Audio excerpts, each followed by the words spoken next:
What's up YouTube, I'm just another guy and welcome back to the Pentagon challenge. So here we are now, halfway through next season.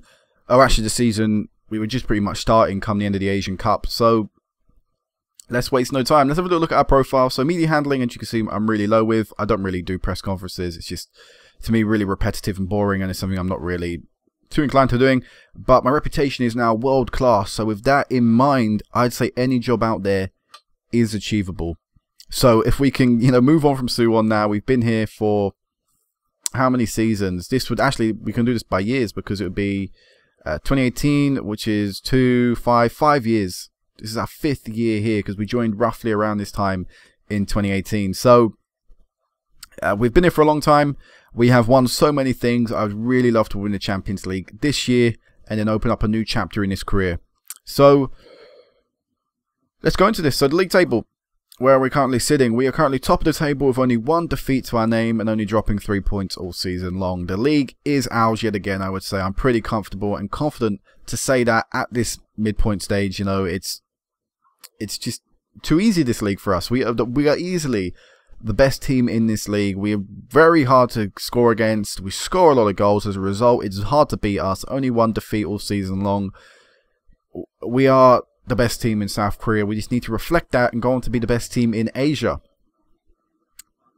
So let's go into the fixtures and have a look at how we... let's go into transfers actually before going to the fixtures.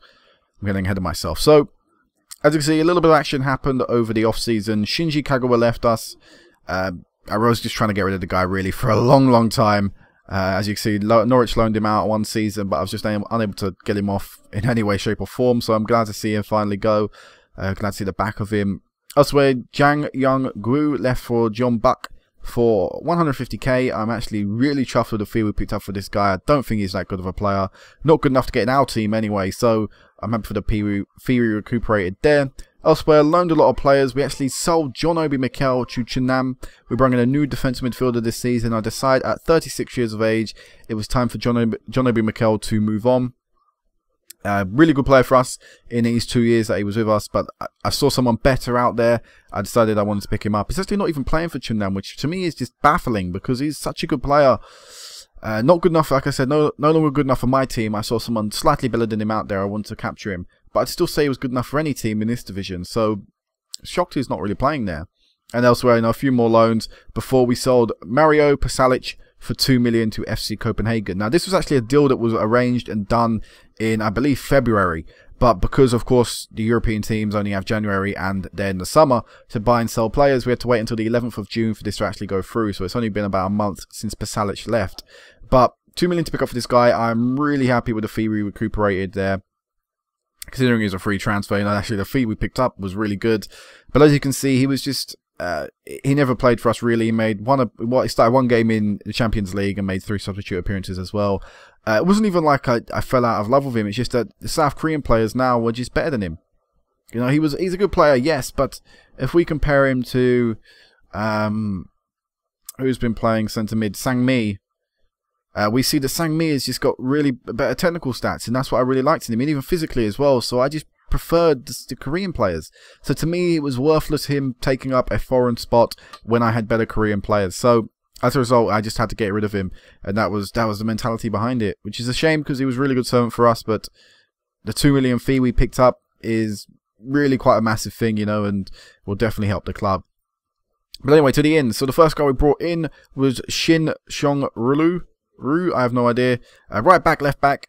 We actually had him beforehand. As you see, we signed him for 200k. He then went out and did his military service, and then we re-signed him on a free transfer as his contract expired.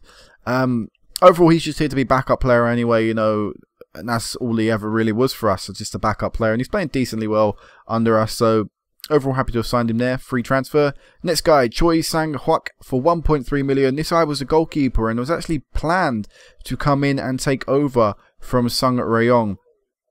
But it hasn't planned out that way. As you can see, Sung Rae-yong is actually slightly better than him, and I'm still playing him. And he's playing well, and to me, I can't drop him if he's playing well. I mean, age is a big thing, yes, and this guy is now really in the prime of his career at age 25. But if I can keep someone that I know is proven and playing well in the team, I'm going to do that. And in fact, this guy, I'm still actually picking Sung Rae-yong for Korea. So you know, this guy will come in at some point. Whenever Son Heung-min retires, this guy will come in. He's a good enough player, in my opinion, to come in and do the job decently enough. But for now, he's on the bench, and as a result, he's a little bit annoyed and, you know, a little bit frustrated, which I understand completely. Next guy, 775k. This was our new defensive midfielder we were bringing in. Samuel Kia, I believe it is. I have no idea, really. Kia. 23 years of age, Ghanaian player. Already playing in Korea, which is a good thing. You know, he spent 4 years here already. I don't think he can declare nationality, can he? For us, he's actually got 1,000 days to go. Actually, no. He's actually got to needs 212 days.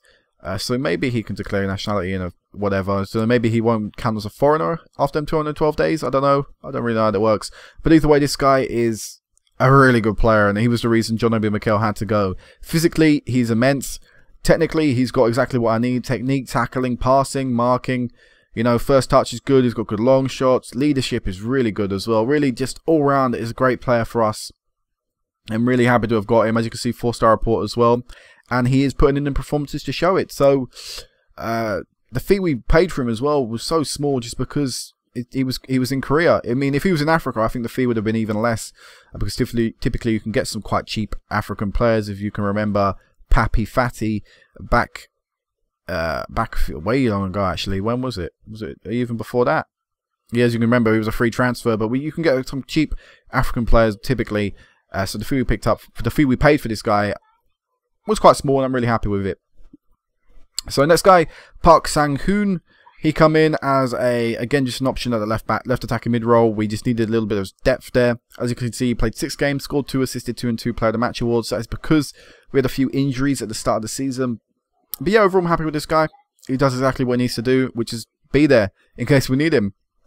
And then the next guy is 400k. He's a Korean centre back, Kim Young-gwon. Right, guys, sorry about that interruption. People walking past my house screaming. Brilliant.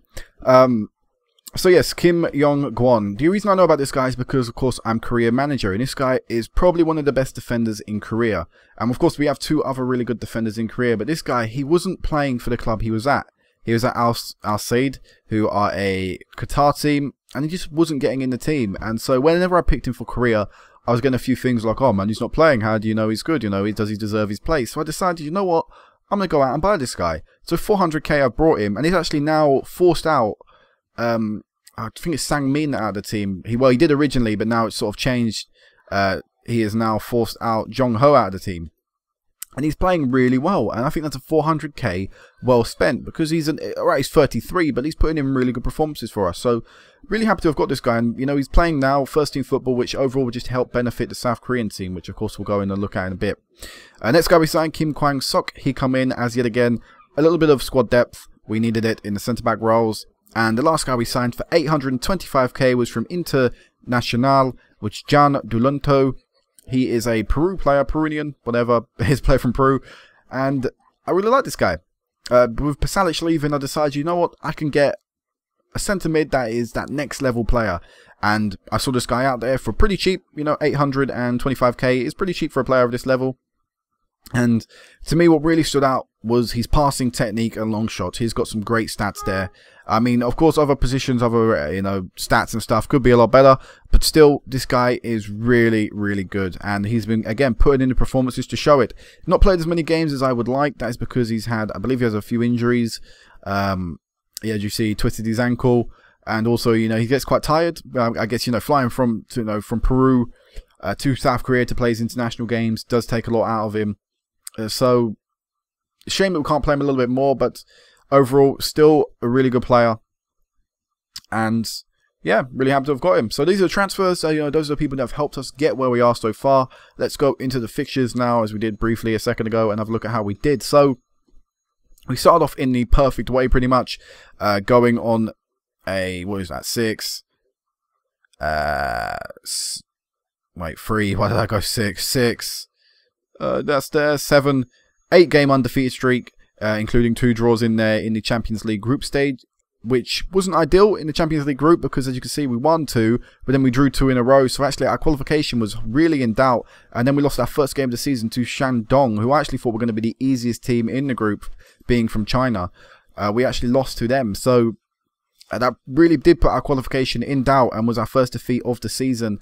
We did end up, you know, going through thanks to a draw against Hiroshima, but it wasn't a really good group stage for us, and it really did worry me. I thought, oh no, is our team not as strong as I think? You know, are we going to have a poor year in the Champions League this year? So I really was worrying about, you know, how far we'd go this year in the Champions League. In the second round, we did end up going up against Chunnam. We beat them 3-1 just before we ended up playing them in the Champions League second round.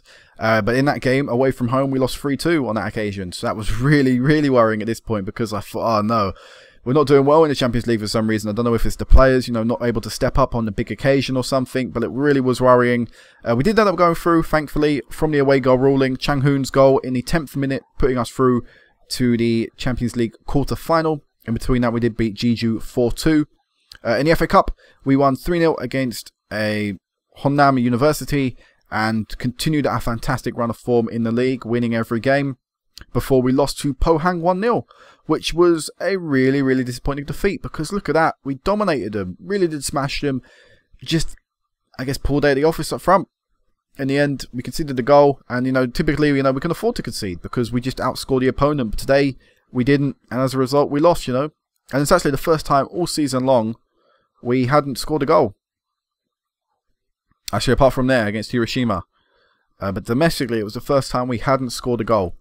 So, you know, that was why we ended up losing the game, which is a real shame. But we bounced back instantly, as we went on yet again another run of 4 wins in a row. So, we have got Jeju in the FA Cup quarter-final. We've got Al Fateh in the Champions League quarter-final. So, you know, we've still got the treble going on for us. Hopefully we can win that this year. In the Asian Champions League, we've got Pohang in the quarter-final, which is really good to see. John Buck, they got knocked out, I believe, in the second round. They lost to Guangzhou, so that was really, really poor from them. As holders, you should be doing a lot better than that. But yeah, overall, I think we've got a good chance of winning it this year. Pohang, I think we can beat. Okay, they've beaten us in the league, the only team to have done so this season, but I still feel confident enough that we can beat them. Guangzhou, I don't really feel Al Fateh. I think we can beat them. You know, we've played Sazi before. We've played Alain, I believe, before. If I go on past meetings, I think we've played them. Yeah, we played them before. That was when we got to the... That's when they beat us actually last year, but I still think we can beat them. Al Rayyan, I believe we've played these guys. When did we play them? 2 years ago?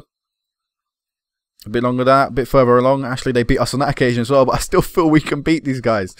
I feel we were hard done by losing to them too. So I'm still confident enough that we can win this competition this year, despite, you know, a few hiccups in the group stages and you know, a bit of a hiccup in the second round. I still feel we can win this competition. It'll just be, you know, how well we can do in the second half of the season. So this is going to be it for now, guys. I won't do a live com today because hopefully I just want to chug through and get to hopefully a Champions League semi-final, and hopefully that'll be the next time I meet you back. If not, it might be this time next season. Hopefully it isn't. I really do hope it isn't. But yeah, I think this is all I can really talk about. Let's go on to South Korea now. That's all I can talk about from Suwon. South Korea, how are we doing? So last time I met you off was, of course, the Iran defeat in the Asian Cup final. We did lose to New Zealand after that, which was a real shock defeat, in my opinion. We shouldn't have lost that. But we've bounced back recently, beating Uganda 4-2 and beating Congo 1-0. We've got some interesting friendlies coming up against Saudi Arabia, Switzerland, and Northern Ireland, which I'm really interested to see how we can do, especially against Saudi Arabia. Hopefully we can beat them. And actually Switzerland as well. Switzerland are a decent European team, so I'm interested to see how we face up against them, because I think we could be playing a team like them, or similar to their level in the World Cup, hopefully, if we can qualify for it, which is actually coming up pretty soon because we enter at the 3rd round. But yeah, not really much to really talk about surrounding Korea. I believe there are a few things happening in the lower, you know, in the youth levels, in the under-22s. They lost in the Asian Cup semi-final, ended up going on to finish 3rd place in that tournament. They lost to Iran. God damn it, Iran, just unable to beat them. In the under-21s, I don't think anything happens. I actually don't think there's an under-21 tournament, is there?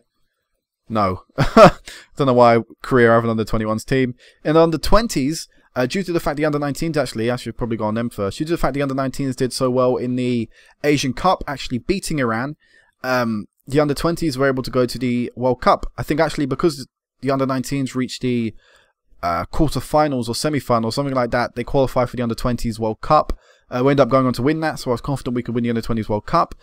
They lost to Belgium, sadly, 1-0 in the final. So the youth levels are doing very well, and I'm actually really optimistic to see how we can do in the future with, you know, how well these younger teams are doing. Okay, the under-22s, we lost to Iran on that occasion, but the under-19s have beaten them. The under-20s have done very well on a worldwide stage. So overall, I'm confident with the future of South Korea, and I think we've got quite a good, you know, quite a few good young Korean players to come through. So this week for now, guys. Next time we meet back will hopefully be, as I said, a Champions League semi-final. If not, it'll be sometime in the future. But until whenever that may be, until then, peace out.